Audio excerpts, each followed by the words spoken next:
To 92.3 Nigerian info, and this is Hard Facts. 11 minutes gone past 5.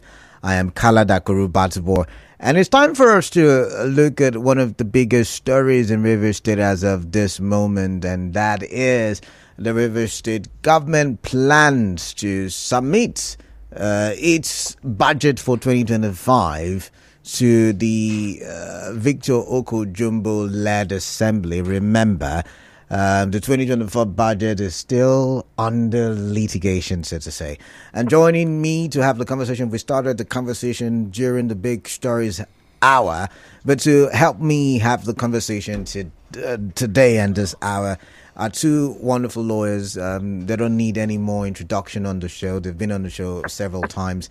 I've got Godspower Egbule Esquire via the phone. Greetings to you, Godspower. Can you hear me?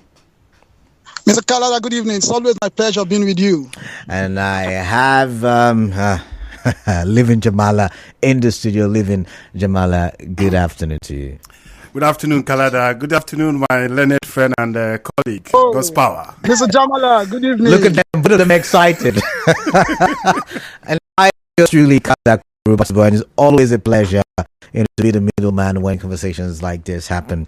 All right, so let's start with Godspower. Godspower, with the Federal High Court judgment sometime in January, and the appeal to that judgment, sometime mid-year, and another Federal High Court judgment withholding allocation to Rivers State. The Rivers State government is still deciding to toe the same path. Now, remember, the reason for those judgments, or one of the reasons, I beg your pardon, is so that the budget could be presented before the Martin Ameode-led assembly. What are your thoughts? Well, Mr. Kalada, you're asking my thought with respect to the governor wanting to present the budget, the 2025 budget, before Victor Oko-Jumbo, I guess. Yeah. Well, Mr. Kalada, the answer to that question is very simple and straightforward. If the Federal High Court, presided over by Honorable Justice Jacob Motoshaw, nullified the budget presentation before Right Honorable Edison Ehie, when they were 4, I wonder the answer anybody would want to give. Now they are even 3. So it appears that the governor wants to be, swimming in an uncharted water. I do not know the reasons behind his decision, but you see, ours is a constitutional democracy. So no matter the best of intentions, you must comply with the rule of law. And there is separation of power and checks and balances. So the only authority to preside over the House of Assembly is Right Honorable Martins Amehuli. That's the only person the governor can present the budget to, as of today. So I do not know the discretion that the governor has decided to exercise to now present the budget before a 3-member House of Assembly, not recognized by law. Do you think the court has got any punitive measure, I don't know, for the Rivers State government if it decides to do once again the same path? Well, Mr. Kalada, you see, that's also one of the challenges that we have because of the immunity that governors enjoy. So while he is governor, obviously, there may be no sanction against him. But you see, whatever would happen would now depend on the House of Assembly. Because you cannot, expend public funds without approval, via the budgets. What the situation we have found ourselves now is that whatever measures that will be taken as a corrective measure lies with the House of Assembly, not with the court. The court will make the pronouncement, stop. The only thing that the court will now do is stop the governor from, assessing funds. But remember, this is 2024 budget that the governor has expended up till November. So even that the court will determine has already been squandered by the courts. But you see, the House of Assembly must rise up to the occasion as a corrective measure as to what the corrective measure to be used on the governor. All right, now let's listen to the lawyer in-house.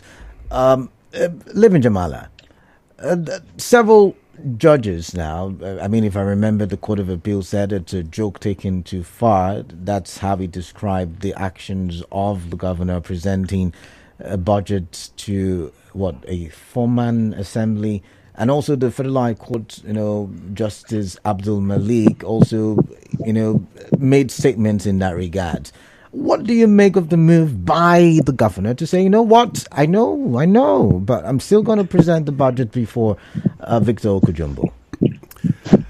Kalada, let me start by saying that most of the issues we are attempting to discuss are issues already sub judice, issues pending before the court. So I'm being mindful of looking into the true legalities.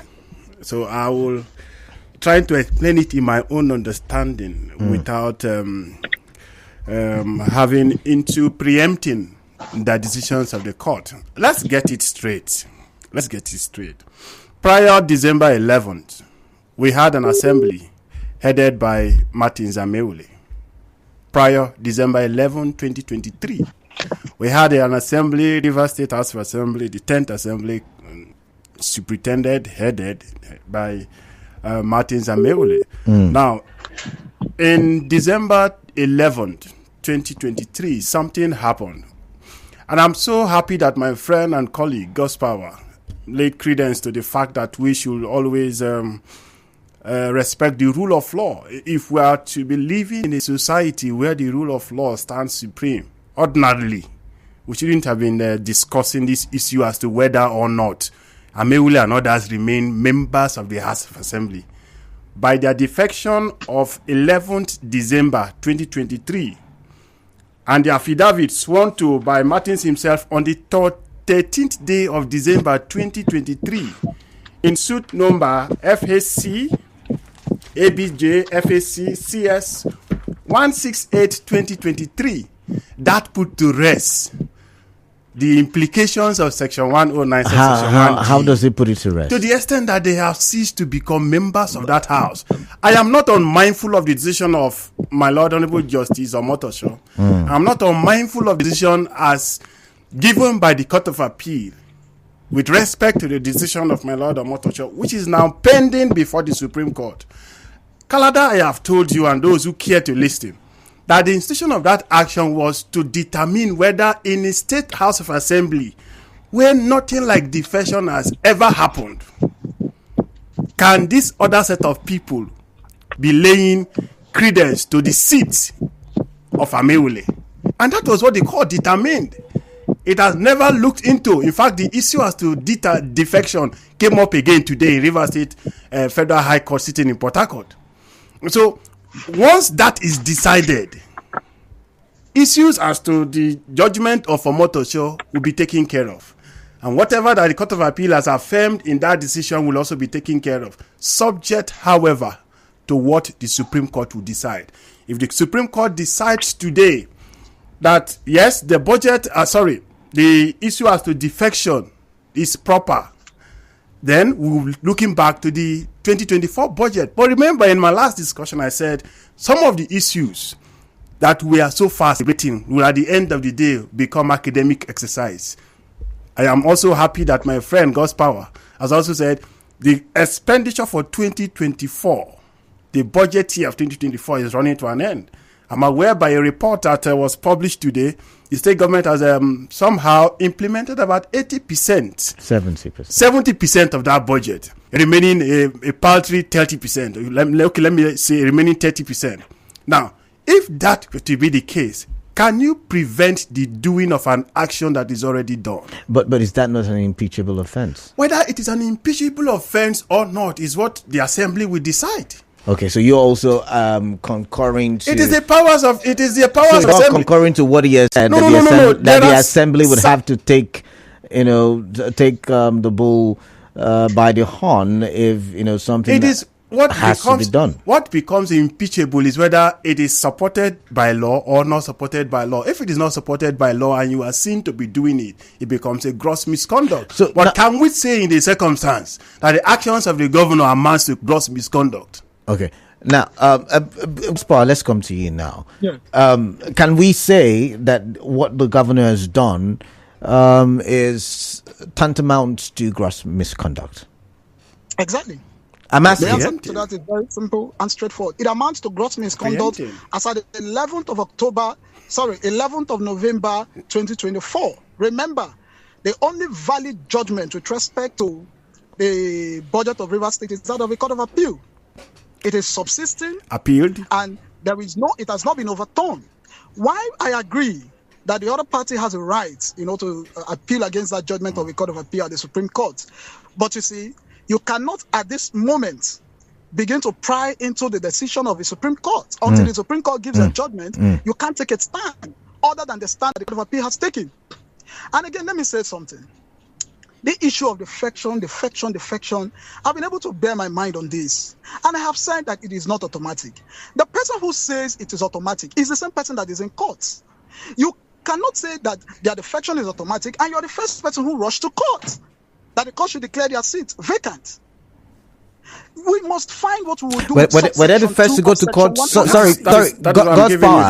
I don't think they were the first to go to court. I remember Martin and Co going to court asking INEC not, which of course was what was struck out of court. How about you know there is an earlier suit that was struck out by Honorable Justice Nwogu.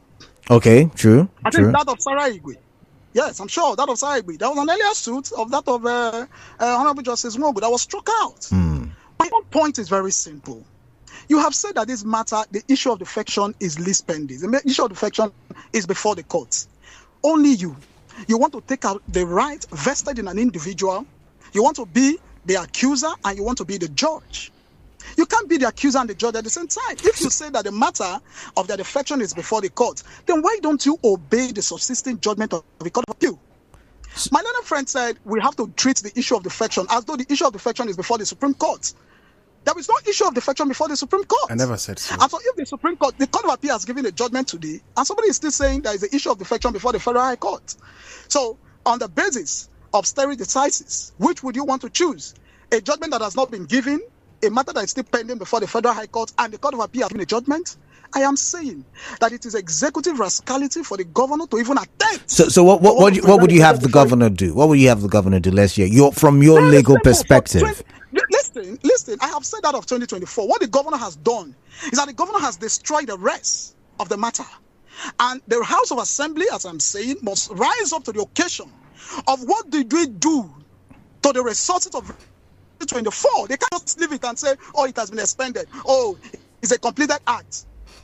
It is not with the court. There is nothing the court will do to the governor today. The only thing the court has done is restricting him from accessing funds. But how about the ones that have been expended? The House of Assembly must rise up to the occasion and question the governor why he had to expend public funds without a budget. For 2025, the subsisting judgment, the subsisting law of Rivers of Nigeria as of today is a judgment of the Court of Appeal. So if there is any order the governor will obey, is that judgment. All right. Okay, we do have a commercial, but when we do come back, I have a question for you, Godspower, and that will be, if indeed the finances of Rivers State will be withheld as ordered by the Federal High Court. And I have a question for you, living Jamala. Forming a quorum, how does it work now in this situation? Because there are those arguments that 3 people cannot make an assembly. I mean, you're saying the governor should, send it to the 3-man assembly, but what about quorum? I would like to get your thoughts on that when we do return from the commercial. Please do stay tuned.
28 minutes gone past 5. You're still listening to Hard Facts and 92.3 Nigeria Info.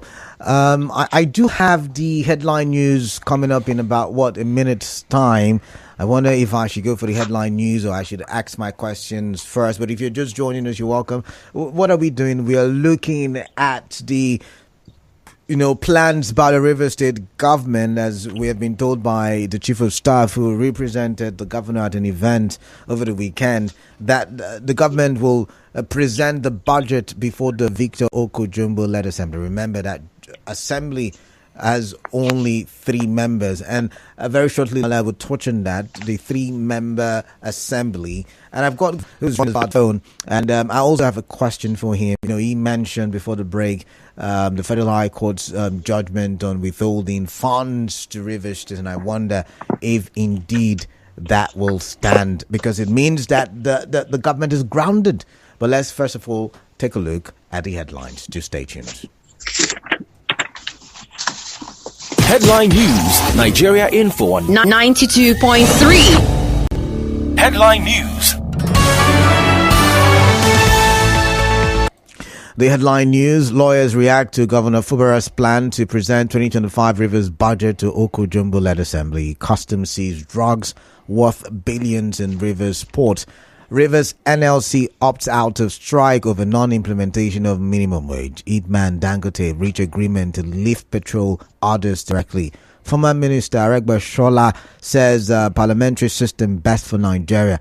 President Tinubu demands end to Israel aggression in Gaza at Saudi summit. On the foreign scene, Kremlin dismisses reports U.S. President-elect Trump spoke to Russian president. Details in the 6 p.m. bulletin. To reach the news team, send an SMS or WhatsApp to 08087217215. Continue listening to 92.3 Nigeria Info. This is Hard Facts. All right, 29 minutes to the top of the hour. I'm going to start with Living Jamala. By the way, if you're just joining us, this is Hard Facts. I am Kalada Batsibor, and I've got Living Jamala and Godspower Egbule, both lawyers, in the studio. No, one is in the studio, one is reaching us via the phone, and we are looking at the 2025 budget to be presented before the Victor Oko-Jumbo led assembly. So, Living Jamala, first question for you. 3-man assembly. How do you form a quorum there? Is it a quorum? How do you pronounce it again? It's quorum. Quorum, okay. So how do you form a quorum now? Yeah. Now, quorum, the mix of a quorum is seen in section 96 of the 1999 Constitution that talks about valid members of the House. Now, this debate that Rivers State is made up of 32 House of Assemblies. 32 indeed. And now, assuming those 32, one died, one passed, is dead. Yes, one is dead, and so we are... Ordinarily, we should be having 31 prior to defection. Now, upon the defection of the 27, we were left with 4 until one also resigned to take up higher grounds. Now, what that section simply means that at the time of the meeting, how many members are valid legal members of the House? Is that what's in the Constitution? If you want me to read it, I'll read it. Let's hear what it says. Now, section 96 sub 1 reads, the quorum of the House of Assembly shall be 1/3 of all the members of the House. Of all the members of the House. If you want us to... it is interpretation, not all the 32. All the validly elected, validly sworn in was taking the oath, subscribed to the oath of office. But for you to be valid, valid just is the same thing. Now, for you to be a member, you must have been validly, elected into office. Can I remind you what happened in Edo State, where some persons lost that seat for 4 years because they were never present when the governor proclaimed declared that assembly. But some lawyers have said that was illegal. It was illegal to the extent that no court set it aside. Can you tell me the court? They challenged up to the Federal High Court Abuja. Can you tell me the court that set aside the declaration of that assembly by the governor, outgoing governor? None. It was a lacuna in the Constitution that the governor utilized. And so the valid members of the House at that mature time were those that were present. Okay. Now we are talking about valid members upon the defection. How many are these members that are truly members of River State House of Assembly? We have no choice than to go into the line of believing that Oko-Jumbo and others remains valid, since there is no impediment questioning their membership of the House. All right, Godspower, do you agree? A 3-member forming a quorum. Valid is the key word now. Valid. Mr. Kalada, Mr. Kalada, there are plethora of authorities of the Supreme Court. Now, when you take a look at whether there will be vacancy or not with respect to determining the quorum of the House of Assembly, the Supreme Court has said that you have to look at whether they even have the quorum to even call for the meeting. For instance, where you have two-thirds majority, where the Constitution has prescribed that the House of Assembly has to do something by two-thirds majority, you can't do it with two-thirds majority of the House of Assembly. The Supreme Court said that two-thirds majority, because the Constitution has stipulated two-thirds majority, not less than two-thirds, can actually do it. You see, I keep saying this. I said, when we take a look at the constitutional provisions and interpretation of the Supreme Court on this, we have to do it without emotions and sentiments. You obviously cannot tell me that the requirement of a constitution that demands two-thirds majority, 4 members of assembly can do it, obviously because in somebody's imagination, 27 members have lost their seats. Where did we learn that from? It's unconstitutional. You're saying there is no legal principle to back it. None. Okay, so you're saying that the mathematics valid is not part of it. The word valid cannot be part of the mathematics when you're trying to derive two-thirds of the assembly from a quorum. The two-thirds of the House of Assembly for the purposes of exercising the right to pass a budget. You cannot whittle it down by saying 27 members have lost their seats. You can't do that. You can't. You obviously can't do that. All right, then. And my learned friend Jamala knows. So you're saying 3 members can form a quorum? It's impossible. There's no legal principle to back it up. My legal friend, we speak on law. You have made reference to Supreme Court authorities. I was waiting to hear you cite one so that I can also refresh my memory and, if possible, learn from your own wealth of knowledge. It is very simple. The Constitution is very clear. We are looking at legal members of the House, not persons who gather in a town hall, coming out to say we are members, laying credence to membership of a particular place. For you to become a member, yes, they were members elected, sworn in, yes, but they lost the seat the moment that they decamped on the 11th day of December. And therefore, if INEC has refused to do the needful, owing to some certain reasons best known to them, what are the valid members? Who are the valid members of the House? All right, then. Let's push you there, Jamala. Okay, Kalada, sorry. Let me just answer this question straight. My learned friend demanded for authority. Yeah. And I'm sure he obviously knows the question of Dapia Long against Dariye. He knows the issue that were discussed in that judgment. Just hold on. Let me clarify something. He knows the issues that were discussed in that. The issue was even whether, assuming some members have... Am I having an interference? No. Let me just clarify this issue. Yeah. Okay, beautiful. In Dapia Long and Dariye, the question before the Supreme Court was even assuming members of the House of Assembly have lost their seats. What is the quorum to determine whether the House of Assembly can sit? In that Dapia Long against Dariye, the Supreme Court said if the Constitution has provided for for the House of Assembly to exercise its power, the vacancy of 1 member, the vacancy of 2 members, the vacancy of 3 members, to the extent that you cannot now meet that two-thirds, means every action taken by the House of Assembly is null and void. I have always said when we make legal arguments like this, let us leave emotions and sentiments. There is no reason, because the public is reading us. I mean, there is no reason to come here and become mischievous or begin to. Can you please? I take exception to that. Please, Egbule, I take exception to that. I'm not talking about you. No, it's not about you. It's not about you. We have been having this consistent conversation, so it's not about you. Okay. Sorry. I am not talking in context now. So I'm saying that there are litany of Supreme Court authorities on this. All right, Egbule, so I want to ask you a question quickly because we're running out of time. Now, let's go back to the question I said I was going to ask you after the commercial break, which is withholding funds to Rivers State. Now, you have said, the 3-member assembly cannot be the authentic assembly because they quorum. Right now, we're not even talking about whether they are assembly members. You're saying they can't form a quorum, right? And there's a federal high court judgment withholding funds to Rivers State. Do you think that can take effect? Because I looked at that judgment. It said Zenith Bank Access Bank, which holds Rivers State's money, and any money should not be given to the state alongside the federal allocation from the central bank. Do you think that can be implemented? Because it will mean workers would not take salaries. It would mean, Rivers State will be grounded, so to say.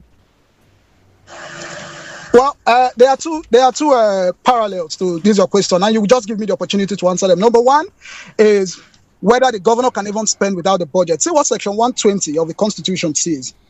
It says, no monies, Section 120 sub 3, no money shall be withdrawn from any public fund of a state other than the consolidated revenue fund of a state, unless the issue of those monies has been authorized by a law of the House of Assembly of the state.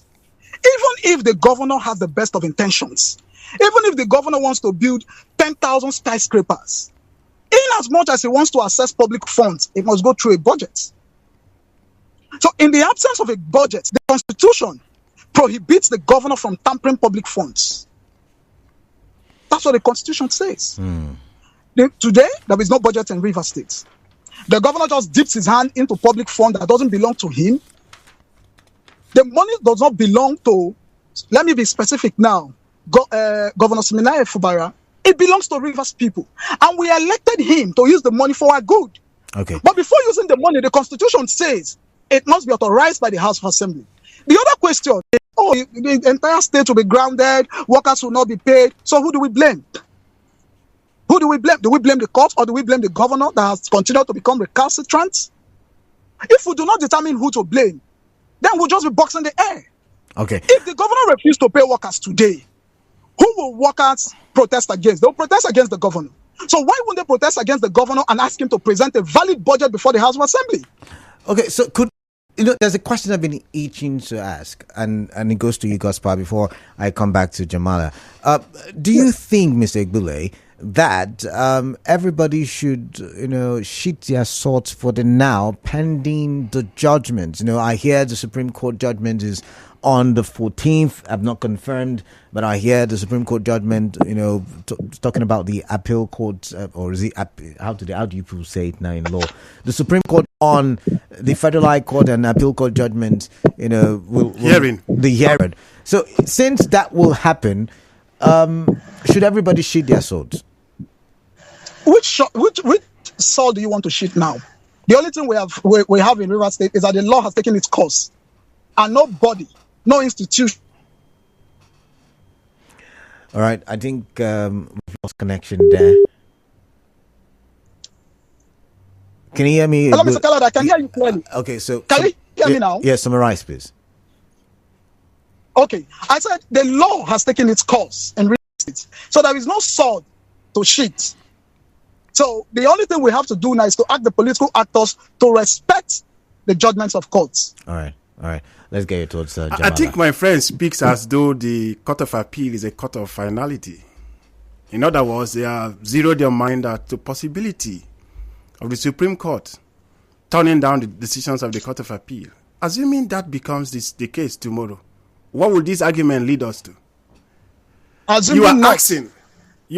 We are before the parties are before. Assuming not. As the parties are before the Supreme Court, and you have taken decision as though the Court of Appeal has given the final nail on the head. That is not the case, and I have told you this today. Excuse me, Egbule, we'll get excuse me, please. That decision we're talking about, the decision of the decided case of Omotosho that affirmed by the Court of Appeal, now pending before the Supreme Court, which is giving you the powers to say that because the court agreed that the budget was not properly presented, there is therefore no budget turning in Rivers State.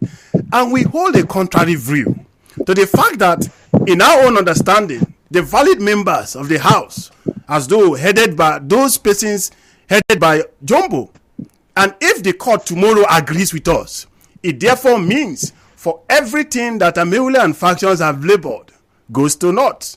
For every decision of the Court of Appeal given so far goes to naught. That is the argument. We're not basing our decisions on the temporary. We are looking at the permanent solution. And in the understanding of the law, if all things were made to bear in their normal places, the understanding of the law is very simple. All right. There is only one House of Assembly headed by a particular lawmaker, and that is Jumbo, and it's final. That's your final thought on this month. Jumbo Okay, is. Mr. Canada, just a response. Let's hear your response because we don't have time. Let's hear your response quickly. Just a response to that. Yes, 60 Mr. seconds. Canada, there's something called statutory particles, which is all things being equal. But sometimes things may not be equal. What we have now is a judgment of a court of appeal. Okay. Whatever the Supreme Court will decide, but we do not know. But you see, that's why we have to commend the Federal High Court, because the intention of the governor is to destroy the rest, which is the 2024 budget, expend everything, so that no matter the judgment of the Supreme Court, even the judgment of the Supreme Court will now be faced with fear. Again, that decision is not that's why final. we must commend the Federal High Court, yes, for preserving the rest. So whichever judgment the Supreme Court gives, well, the law will always take its course. That decision is not final.